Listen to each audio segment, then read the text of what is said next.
Olá, boa noite! Vamos iniciar a nossa live aqui no Instagram e no YouTube. Então, sejam muito bem-vindos à nossa quarta live de aquecimento para o workshop Telemedicina na Prática.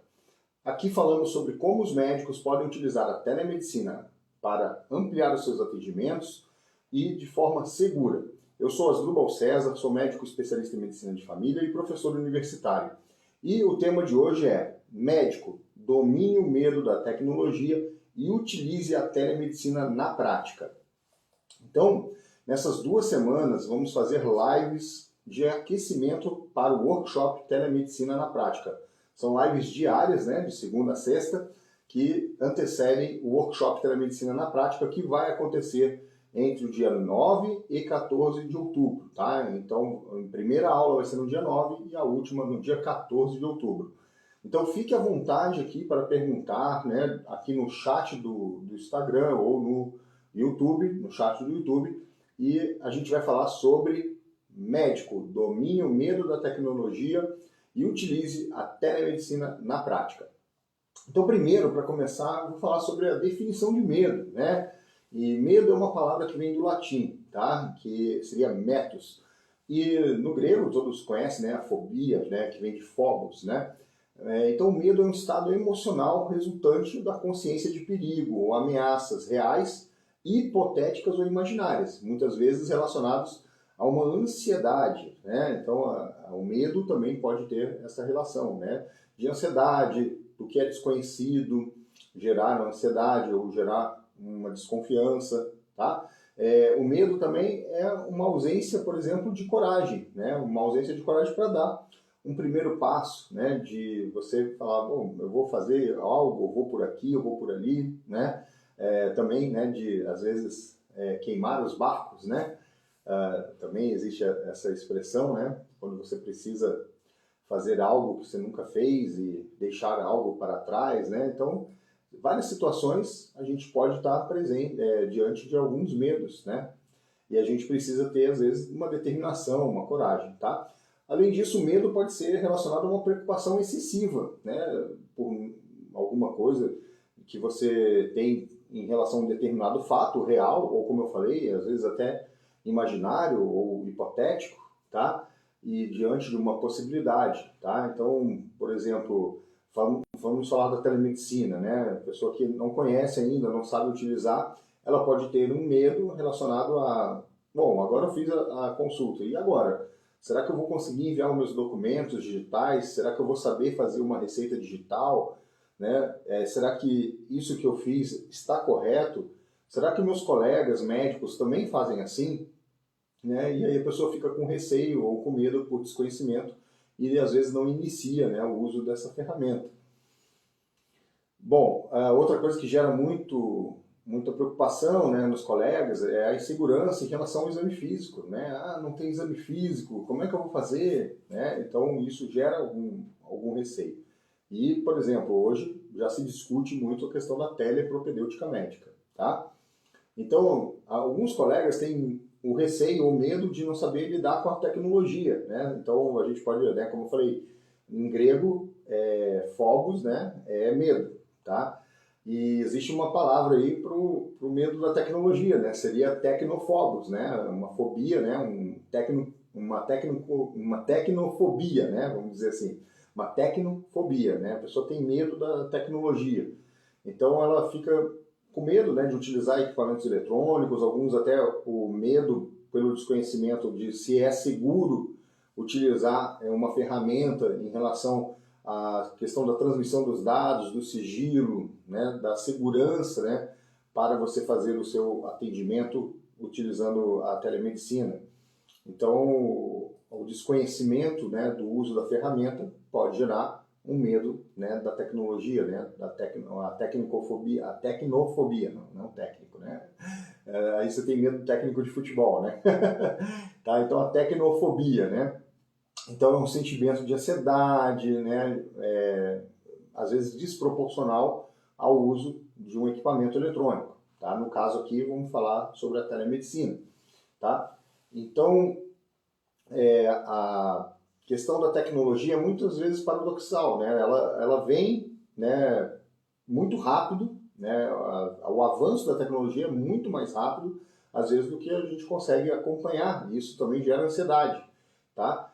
Só que a tecnologia ela vem para tentar deixar a nossa vida mais fácil, né? E logo que a gente começa a utilizar, conhecer, a gente se acostuma e depois vê que aquilo facilitou tanto a nossa vida que a gente não quer mais deixar de utilizar aquilo, né? Então, eu dou muito o exemplo, né? Eu faço até o comparativo do Internet Banking, está para os bancos, assim como a telemedicina está para a medicina. Quem já nasceu, né, no mundo, vamos dizer assim, digital, né, os nativos digitais, para eles utilizar o banco online, né, é a coisa mais normal do mundo. Mas quem pegou essa transição, né, lá, né, final dos anos 90, né, que começou a ter, vamos dizer assim, os serviços de autoatendimento, e depois veio a questão da internet, do internet bank, realmente as pessoas começavam a questionar, né? Será que é seguro? Será que eu vou botar aqui meus dados? Será que não vão roubar o meu dinheiro da conta, né? Enfim, mas depois que todo mundo começou a usar, acostumou e não quer mais ir na agência bancária, né? Você costuma ir na agência bancária no teu dia a dia? Toda semana tu vai lá na agência, né?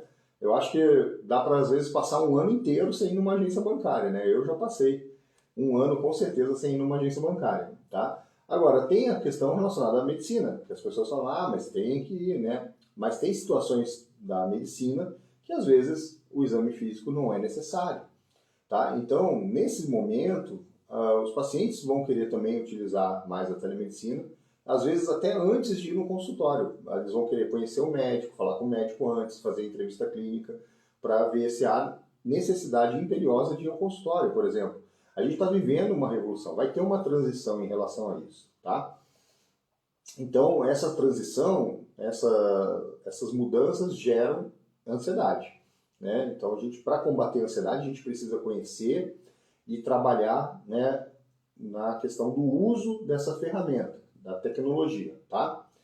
E, então, conforme a gente vai introduzindo isso na vida diária da gente, né, de forma mais significativa, isso vai passando, né? Isso vai se tornando algo corriqueiro, tá? Então, o medo, né, do uso da tecnologia, para algumas pessoas, se é muito intenso, pode ser um fator limitante, né? Vai ser um fator que vai te limitar a utilizar essa ferramenta, vai te limitar a ampliar os seus atendimentos, se você não utilizar, se você tem medo.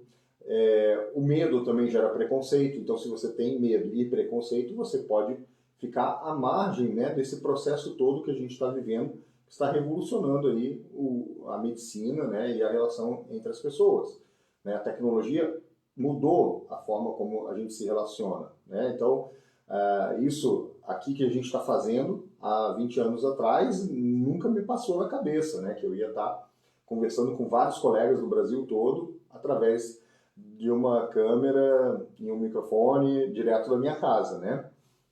Então, eu estou aqui acompanhando também no YouTube, na live do dia anterior, tivemos ali, né, a tecnologia também pode ter, às vezes, alguns contratempos, né? A gente não teve a transmissão ao vivo, mas depois ficou, né, disponível, o YouTube carregou depois o vídeo, por algum motivo, não sei até se não é por causa das eleições, né? Pode estar acontecendo de tudo agora, né? Então, né, hoje eu não sei se o pessoal lá no YouTube está conseguindo me assistir de forma ao vivo aqui também, né? Vou até deixar uma perguntinha lá, né? Hoje.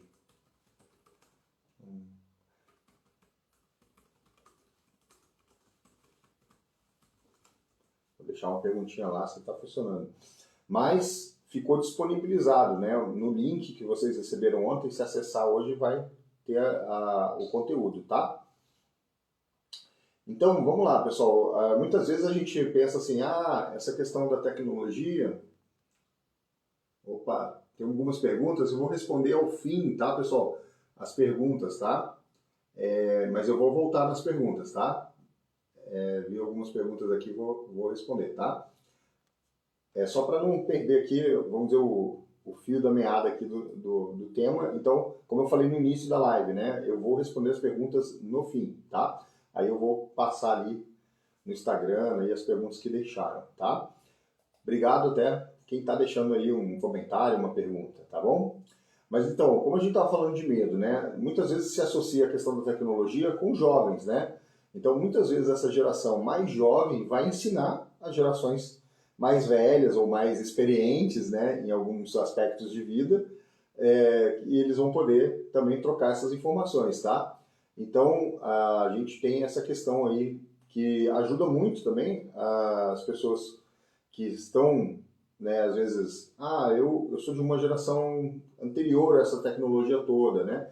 Se ela não se integra, ela se sente, às vezes, com uma limitação, com uma baixa de autoestima, né? Então, isso pode levar até a um prejuízo, né, nos relacionamentos sociais dela, tá? Então, é importante a gente acompanhar essa evolução e também é uma maneira da gente até manter aí comunicação entre gerações, tá? E uma coisa que é fato também, né?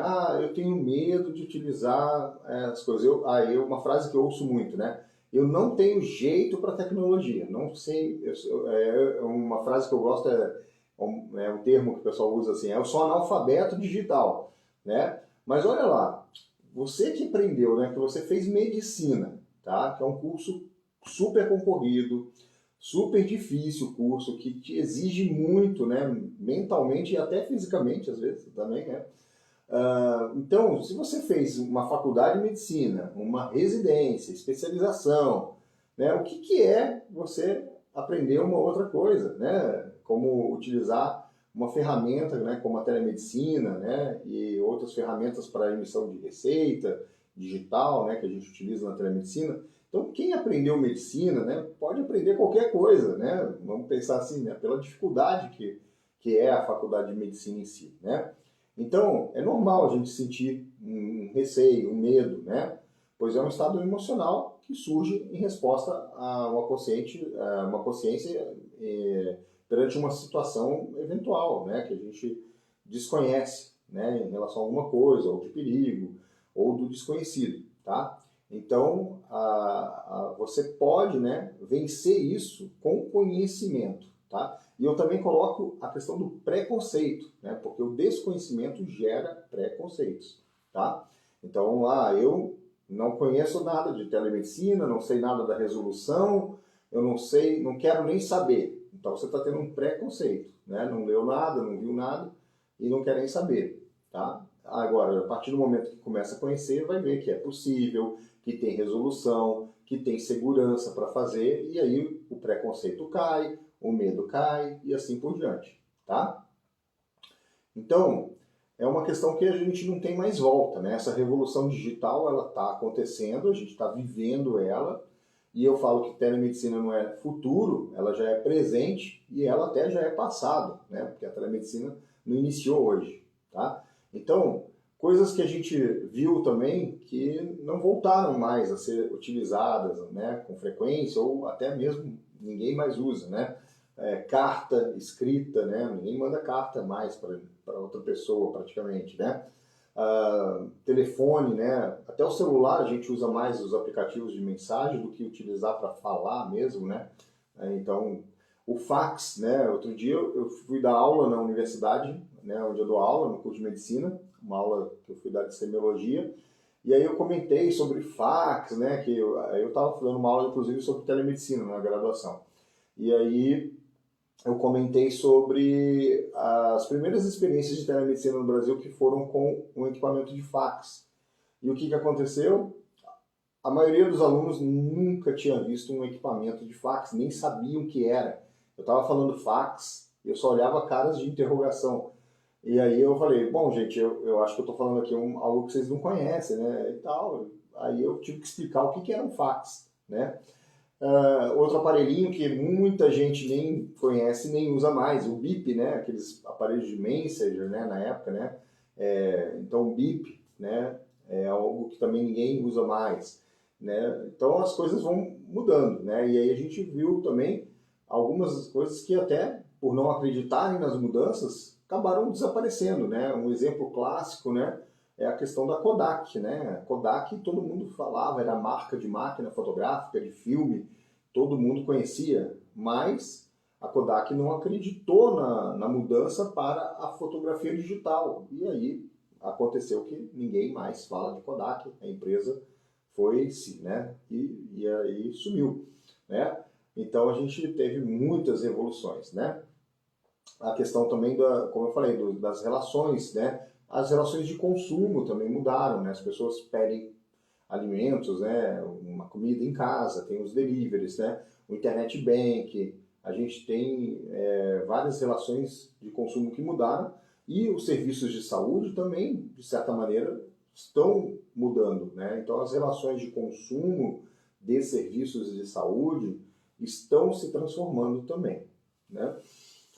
E aí, como é que você vai dominar aí quem, né, tem medo da tecnologia, de computador, de internet, como é que você vai dominar? Né? Então, com conhecimento, como eu falei, se capacitando, estudando sobre o assunto, procurando conhecer a legislação vigente, né? No caso, como eu estou falando aqui da telemedicina, a gente tem uma resolução que está válida, a gente tem uma lei que está passando no Congresso Nacional sobre telemedicina, telesaúde, tá? Então, a gente tem aí a clareza agora que é possível e pode ser feito e também a clareza das regras do jogo, tá? Então, os médicos que sofrem aí desse medo, desse receio, eles devem começar a estar dispostos a estudar mais sobre isso, dispostos a compartilhar ideias, informações, conhecimento e aceitar ajuda quando necessário, ou buscar ajuda, tá?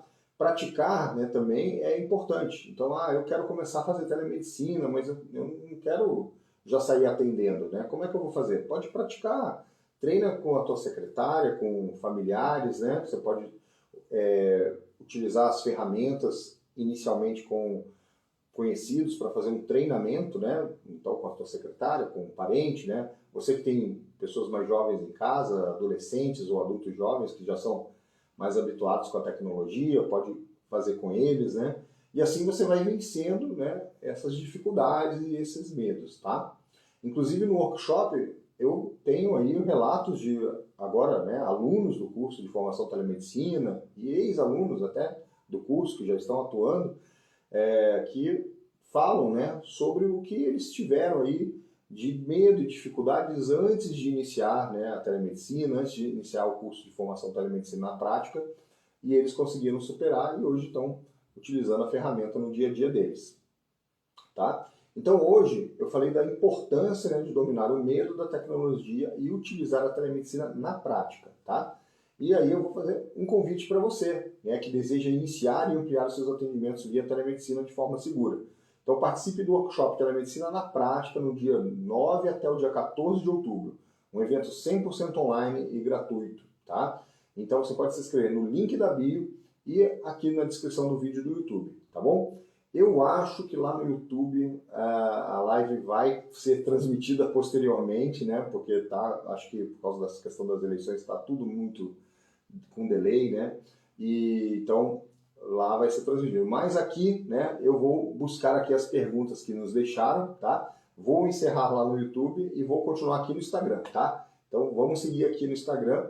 Mas antes de encerrar lá no YouTube, né, eu quero reforçar esse convite para o workshop Telemedicina na Prática. Faz a sua inscrição no link da bio ou na descrição do vídeo que vai ficar lá no YouTube. E lá no workshop você vai ter aula 1, né? 3 oportunidades para iniciar e ampliar os seus atendimentos via telemedicina que poucos médicos estão aproveitando. Na aula 2 a gente tem 2 modelos de atendimento, simples e rápido para você implementar. E na aula 3 eu vou dar o passo a passo seguro para você fazer o seu primeiro atendimento via telemedicina em até 30 dias. Tá? Então, segue aí conosco. Vou ficar aqui no YouTube para responder algumas perguntas e até mais ali no Instagram, né? Vou ficar. E até mais no YouTube, tá? Então vamos aqui exclusivamente dar continuidade no Instagram. Agora eu vou puxar as perguntas. Só fechar aqui no YouTube. E seguimos aqui. Então, obrigado pessoal que está mandando as perguntas. Jane Malaquias, né? Ô Jane, boa noite. Né? Você falou que estou engateando, mas vai chegar lá. Vai, com certeza. A a gente tem que dar o primeiro passo, né? Ou se está engatinhando, dá o primeiro engatinhada, né? Vai chegar lá, Jane. Bom, obrigado por acompanhar. Médico Wellington Martins, doutor Asdrubal, como faço para obter o RQE, o Registro de Qualificação de Especialista? Doutor Wellington, o RQE ele pode ser obtido de duas maneiras, né? Residência médica, né? Então, quem faz residência médica, residência credenciada, né, pelo MEC, ele automaticamente termina a residência e apresenta o seu certificado de conclusão para o Conselho Regional de Medicina do Estado, onde ele pretende fazer a sua atuação, tá? E aí registra o RQE. Quem não fez residência, aí tem que ver o edital da sociedade de especialidade a qual você quer submeter a aprovação de prova de título, tá? Aí vê o edital, aí o edital vai ter a data da prova de título, o que eles estão exigindo, né? Geralmente é o dobro do tempo da residência de comprovação e a prova e mais alguns itens que vai depender de cada sociedade de especialidade. Se você for aprovado na prova de título de especialista, você recebe, né, esse certificado, né, de aprovação na prova de título pela Associação Médica Brasileira e pela sociedade de especialidade a qual você pretende ser especialista, e você apresenta no Conselho Regional de Medicina do seu estado para fazer o RQE, tá? Espero que tenha ajudado aí a responder a tua dúvida, tá? Obrigado, Wellington. É uma dúvida além da telemedicina, né? Mas eu sempre falo que o nosso tema aqui da telemedicina é medicina, né? Então, a telemedicina vai muito além também, né? Então, acaba que permeia vários assuntos ligados à medicina, tá? Obrigado aí pela pergunta, tá? Boa noite, Júnior, Eliane. Obrigado pela presença, pessoal. Então, pessoal, uma excelente noite, obrigado e até breve, tá? Link da bio para inscrição no Workshop Telemedicina na Prática, tá bom? Até mais!